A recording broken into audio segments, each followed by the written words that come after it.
If you're watching this video, it's because you want to work on how to write your introduction, especially if you're doing your essay about Strictly Ballroom at Year 9.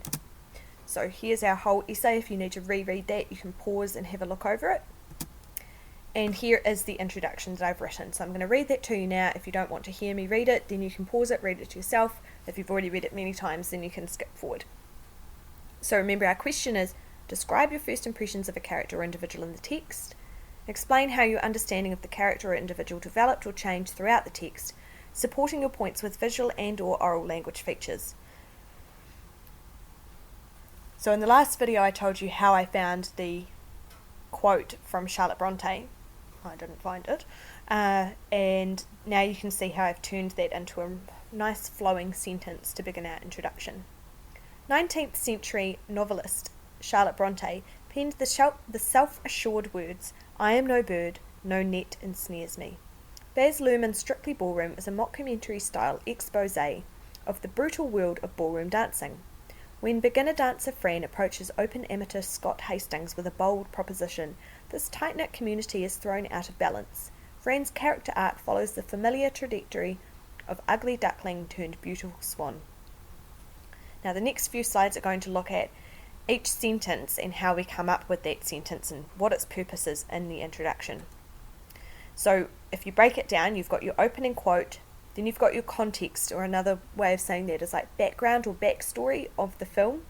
Then your argument, what are you actually going to talk about in this essay? And then a summary. A summary is really like just making it super obvious for your reader, especially if they've never watched the film, so that they're very clear about what you're going to talk about and where you're heading. So here we've got our opening quote, which we've talked about in the previous video. Say what they do and how they do it, or when they do it. So I haven't said how she did it, but I've said that she's from the 19th century, which tells us a little bit about how women were viewed at the time, and the fact that she was a novelist was a big deal. In fact, when she first was writing, she wrote under a pseudonym or a fake name, and she had people believe that she was a man so that people would actually buy her works and read them, and that's how she became successful. Here I've said penned, so I'd like you to say things like she exclaimed, or she implored, or stated, penned, wrote, something more interesting than just said. I've also said the self-assured words. Self-assured means that she herself, Charlotte Bronte, was very confident. And again, we know this because she was a 19th century female novelist. So the way that she has said it is in a really self-assured way. So I guess that's me saying how she did what she did. She was a self-assured novelist. So I've packed a lot of information in there. 19th century, she wrote novels. She's a woman because her name is Charlotte. She penned it, which means that she wrote it, and she did it in a confident or self-assured way. So that's jam-packed with information for your reader, which lets the reader know a little bit about why you've chosen that quote. Next sentence, we look at the context. What's the backstory of all of this? What's going on in this story, this film? Remember that if you write this well and you memorize it, this sentence could be used no matter what question you end up working on. So I've said that, my arrow's a little out of kilter there, but I've said that this is a mockumentary style. So describe what kind of story it is: fairy tale, horror, science fiction. Remember, we talked about this idea of mockumentary. It's like a fake documentary. And I've given some backstory. An expose, which means it's like kind of looking behind the scenes of the brutal world of ballroom dancing. So it is quite brutal. I mean, if you think away the way Fran's treated at the beginning of the film, and how many times she's pushed over and stood on and slammed up against the door when she's got her face behind that glass window, it's pretty brutal. And ballroom dancing, obviously. So you're letting your reader know what this story is all about. You don't have to go into heaps and heaps of detail. You just need to let them know what this film is like. Next sentence is the argument. What are you actually going to talk about here? Now, this sentence, I've purposefully made it not too obvious. You actually need to really focus on the detail of the words that I've chosen. So, beginner dancer. This gives you clues. This is where you connect to the question, which asks about a character's development. Fran starts as a beginner dancer. Now, she's actually a really good dancer, but in the world of ballroom dancing, she's labelled a beginner, even though, as we quickly find out, she's actually got this background of her family dancing quite a lot. So she's actually quite good when she can dance how she wants to.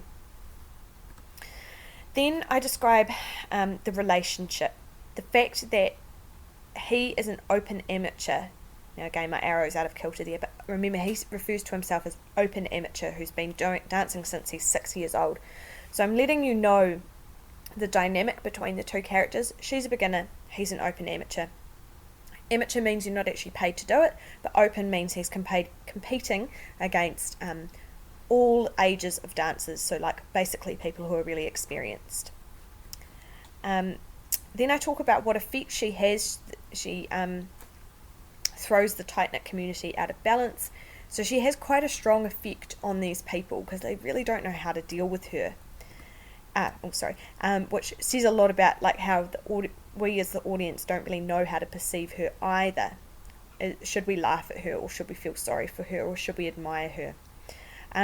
Also, the fact that I've chosen those words, bold proposition, that says a lot about the relationship between Fran and Scott. The fact that she's even approaching him, remember, he's quite shocked by that, and that she has, underneath that layer of shyness and stuttering, she is quite bold in the way that she approaches him.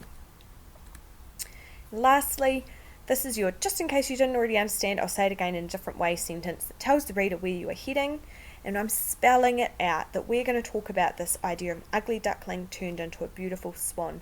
Trajectory is a fancy way of saying, like, well, when you shoot an arrow, it has a trajectory. It goes out from the bow and up and then down. And so Fran's character arc follows. She starts off as an ugly ugly duckling. And then there's lots of conflict as we go up, and drama and drama and drama. And then as we come down to the end of the film and everything's happy and good, she's a beautiful swan. And that is how you put together a really, really informative introduction, only 4 sentences. If we look at it again, we've got our opening quote, context, argument, and summary. If you follow that structure, you'll do the business and you'll let your reader know all the things that they need to know in order to understand and appreciate your essay.